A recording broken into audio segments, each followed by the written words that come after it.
Praise lord. ప్రభు యేసుక్రీస్తు నామమున మీ అందరికీ ప్రభు పేరిట శుభం తెలియజేస్తూ ఉన్నాను. ఈ బుధవారము మరలా మిమ్మల్ని ఈ రీతిగా కలుసుకుంటానికి కృప చూపిన దేవునికి నిండు హృదయంతో వందనాలు తెలియజేస్తూ ఉన్నాను. ప్రియ సహోదరి సహోదరులారా, బాగున్నారా? ఈరోజు చిన్న వాక్యాన్ని మనము దేవుని సన్నిధిలో జ్ఞాపకం చేసుకుందాం. 2వ తిమోతి రాసిన పత్రిక 2వ అధ్యాయము 19 నుంచి 21వ వచనంలో మనము చూస్తే ఈ రీతిగా రాయబడి ఉంది. గొప్ప ఇంటిలో వెండి పాత్రలను బంగారు పాత్రలను మాత్రమే కాక కర్రవియు మంటివియు కూడా ఉండును. వాటిలో కొన్ని ఘనతకును కొన్ని ఘనహీనతకును వినియోగింపబడును. ఎవడైనను వీటిలో చేరక తన్ను తాను పవిత్రపరుచుకున్న ఎడల వాడు పరిశుద్ధపరచబడి యజమానుడు వాడుకొనుటకు అర్హమైన ప్రతి సత్కార్యమునకు సిద్ధపరచబడి ఘనత నిమిత్తమై నా పాత్రగా ఉండును అని వాక్యము చెప్తూ ఉంది. ప్రియ సహోదరి సహోదరుడా, దేవుడు నిన్ను నన్ను నిర్మించినప్పుడు, దేవుడు నిన్ను నన్ను ఆయన చేసినప్పుడు కొన్ని పాత్రలను ఘనత కొరకు, కొన్ని పాత్రలు ఘనహీనత కొరకు చేసినట్లుగా వాక్యంలో రాయబడి ఉంది. దేవుడు ఇదిగో ఒక ఇంట్లో వెండి పాత్రలు ఉండొచ్చు, బంగారపు పాత్రలు ఉండొచ్చు, మంటితో చేసిన పాత్రలు ఉండొచ్చు. బంగారపు పాత్రలను వెండి పాత్రలను తీసుకువెళ్ళి అవి ఘనహీనమైన పని వాటికి వాడం కదా. తీసుకువెళ్ళి అది ఏదో కడగటానికో లేకపోతే ఎక్కడో దాన్ని చాలా హీనమైన స్థితిలో ఆ పాత్రలను వాడము కదా. ఘనమైన పాత్రలు చక్కగా ఆతిథ్యం ఇచ్చే సమయంలో లేకపోతే ఘనమైన వ్యక్తులకు అది సర్వ్ చేయటానికి ఆ పాత్రలు వాడుతూ ఉంటాం. నా ప్రియ సహోదరి సహోదరుడా, ఒకే ఇంటిలో ఇన్ని పాత్రలు ఉంటాయి. కొన్ని చాలా ఖరీదైన పాత్రలు ఉంటాయి, అవి షెల్ఫ్లోనే పెట్టుకుంటారు. కేవలం కొంతమందికి చాలా వ్యత్యాసమైన చాలా ముఖ్యమైన వ్యక్తులకు వాటిలో సర్వ్ చేస్తూ ఉంటారు. చాలా ఖరీదైన పాత్రలు. బైబిల్ చెప్తూ ఉంది, బంగారము వెండి మట్టితో చేసిన పాత్రలు ఒకే ఇంట్లో ఉండొచ్చు. కానీ ఆ పాత్రలు వాటి దేని కొరకు అవి సిద్ధపరచబడినయో ఆ నిమిత్తమే ఆ పాత్రలు వాడబడతాయి. చూడండి, బంగారపు పాత్రలు చూపించుకుంటానికి, వారి యొక్క గొప్పతనాన్ని చూపించుకుంటానికి వాడబడవచ్చు. వెండి పాత్రలు వారి యొక్క ఉన్నతమైన స్థితిని చూపించడానికి బహుశా వాడుతూ ఉండొచ్చు. మట్టి పాత్రలు చాలా హీనమైన కాళ్ళు కడుక్కునే రీతికి లేకపోతే ఇంకా వేరే పనులు చేసే వాటికి అలాంటి పాత్రలు వాడుతూ ఉండొచ్చు. ఒక్కొక్క పాత్ర దాని విలువను ఆధారపడి ఆ పాత్రను వాడుకునే విధానము ఆధారపడి ఉంటుంది. అలాగే దేవుడు నిన్ను నన్ను ఆయన పాత్రగా మలుచుకున్నాడు. అందుకే అంటున్నాడు భక్తుడు, ఎవడైనాను వీటిలో చేరక తన్ను తాను పవిత్రపరుచుకునే ఎడల, ఘనహీనమైన పాత్రలోకి కాకుండా ఘనమైన పాత్రగా మార్చబడాలి అని అంటే పరిశుద్ధపరచబడాలి. యజమానుడు వాడుకొనుటకు అర్హమైన ప్రతి సత్కార్యమును సిద్ధపరచుడి. తర్వాత అంటున్న సిద్ధపరచబడి ఘనత నిమిత్తమైన పాత్రగా ఉండును. యజమానుడికి ఉపయోగపడని పాత్ర అసలు అది ఉంటే ఎందుకు, లేకపోతే ఏంటి?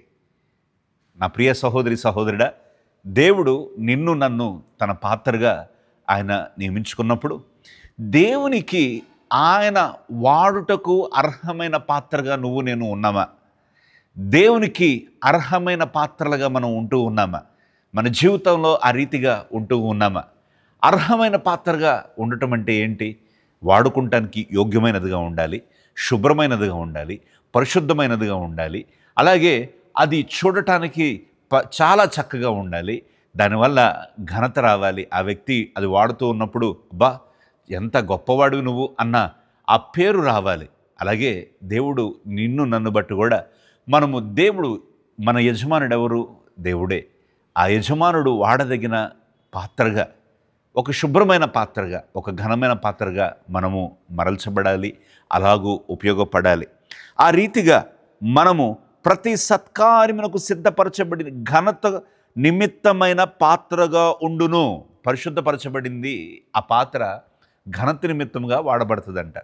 ఈరోజు నువ్వు ఎలాంటి పాత్రగా ఉన్నావో నీ జీవితంలో, లేకపోతే నీ ఎడల దేవునికి ఉన్న ఉద్దేశంలో, దేవునికి ఉన్న ప్రణాళికలు నువ్వు గుర్తించక నిన్ను దేవుడు ఒక బంగారు పాత్రగానో వెండి పాత్రగానో ఘనత నిమిత్తం చేస్తే నువ్వు దాన్ని విస్మరించి ఆ పాత్ర ఒక నీచమైన కార్యములకు ఆ కాళ్ళు కడుక్కుంటానికో లేకపోతే ఏదో కడగటానికి వాటిని ఎలాగో వాడతామో అలాగూ నీ యొక్క ఘనతను నువ్వు గుర్తించక ఘనహీనమైన వాటికి నువ్వు ఉంటుంటే ఈరోజు దేవుడు నీతో మాట్లాడుతూ ఉన్నాడు.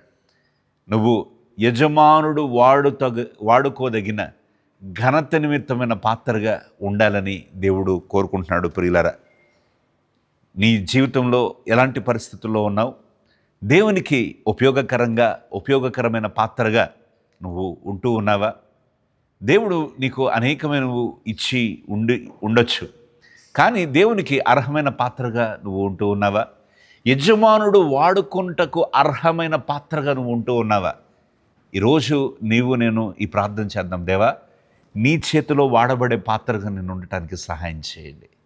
నీ చేతిలో వాడబడే పాత్రగా నేను ఉండగలటకు సహాయం చేయండి. నేను ప్రార్థన చేద్దాం. Let's pray. Help us Lord to be a vessel which I can be useful to you. దేవునికి ఉపయోగమైన పాత్రగా అంటే ఏంటి? నిన్ను బట్టి దేవునికి ఘనత రావాలి, నిన్ను బట్టి దేవునికి మహిమ రావాలి. నీ యొక్క ప్రవర్తన, నీ యొక్క నడవడిక బట్టి, నీ సాక్ష్యమును బట్టి దేవుని నామము హెచ్చింపబడాలి. ఆ రీతిగా ఉండాలని దేవుడు నన్ను నియమించాడు, నిర్మించాడు. ఆయన పిలుచుకున్నాడు, ఆయన ఎన్నుకున్నాడు, ప్రత్యేకపరిచాడు. ఎందుకో తెలుసా? ఆయనకు వాడుకోదగిన అర్హమైన పాత్రగా నేను ఉండటమే దేవుని చిత్తం. అందుకే ప్రియ సహోదరి సహోదరుడా, నీ యొక్క విలువను నువ్వు అర్థం చేసుకో. దేవుడు నిన్ను ఏ రీతిగా నియమించాడో ఒక ఉద్దేశమును కలిగి ఉన్నాడు దేవుడు. ఆ ఉద్దేశం తెలుసుకో.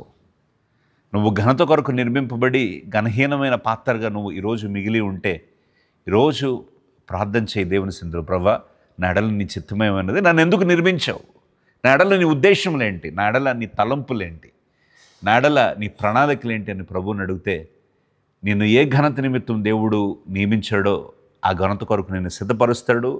ఆ ఘనత నిమిత్తం దేవుడు నిన్ను ఒక చోట నాటుతాడు, ఒక చోట నిన్ను స్థిరపరుస్తాడు, బలపరుస్తాడు, హెచ్చిస్తాడు, ఘనపరుస్తాడు. ఉన్నతమైన స్థితిలో దేవుడు నిలబెడతాడు. ప్రియతముడు, చెల్లి, ఈరోజు ఎలాంటి పాత్రగా ఉన్నామో మనము పరిశీలించుకుందాం, ప్రార్థన చేసుకుందాం. మహాపరిశుద్ధుడా, జీవం కలిగిన దేవా, నీకు వందనాలు. నీకు యజమానుడుకు దేవా వాడుకోదగిన అర్హమైన పాత్రగా దేవా మేము ఉండగలటకు సహాయం చేయండి. నీకు ఘనతను మహిమను తెచ్చేవారిగా మేము ఉండగలటకు సహాయం చేయండి. మా బ్రతుకులలో, మా జీవితాల్లో దేవా నీకు ఉపయోగపడే పాత్రగా మేము ఉండగలటకు సహాయం చేయండి. నీ చేతిలో పాత్రగా మేము ఉండాలి. మీరు వాడుకొనదగిన పాత్రగా మేము ఉండాలి. ఆ బంగారపు పాత్రలు, వెండి పాత్రలు ఘనత కొరకు ఎలాగో ఏర్పరచబడినయో వాటి దేవా తండ్రి నిర్మింపబడిన ఉద్దేశముల ప్రకారము అవి ఎలాగూ వాడబడుతున్నాయో మేము కూడా మా ఎడల మీకున్న ఉద్దేశముల ప్రకారము మేము బ్రతుకుటకు, ఆ రీతిగా నీకు ఘనతను తెచ్చుటకు సహాయం చేసి కృప చూపించమని యేసు నామమున అడిగి ప్రార్థిస్తున్నాము తండ్రి, ఆమేన్. Praise the lord. ఈరోజు ఈ వాక్యం ద్వారా మీరు ఆదరింపబడితే తప్పక మాకు ఫోన్ చేయండి. కింద కామెంట్ సెక్షన్లో మీరు కామెంట్ చేయండి. ఈ యొక్క వర్తమానం ద్వారా మీరు ఆశీర్వదింపబడినట్లయితే తప్పక మాకు కాల్ చేయండి. మీ కొరకు ప్రార్థన చేయడానికి మేము సిద్ధంగా ఉన్నాం. దేవుడు మిమ్మల్ని దీవించినగాక. వచ్చేవారం మరలా మనము కలుసుకుందాం. అప్పటి వరకు దేవుని యొక్క కృపలో వృద్ధిల్లాల్సిందిగా ప్రభు పేరిట మిమ్మల్ని నేను దీవిస్తున్నాను, ఆశీర్వదిస్తున్నాను. God bless you. Praise the lord.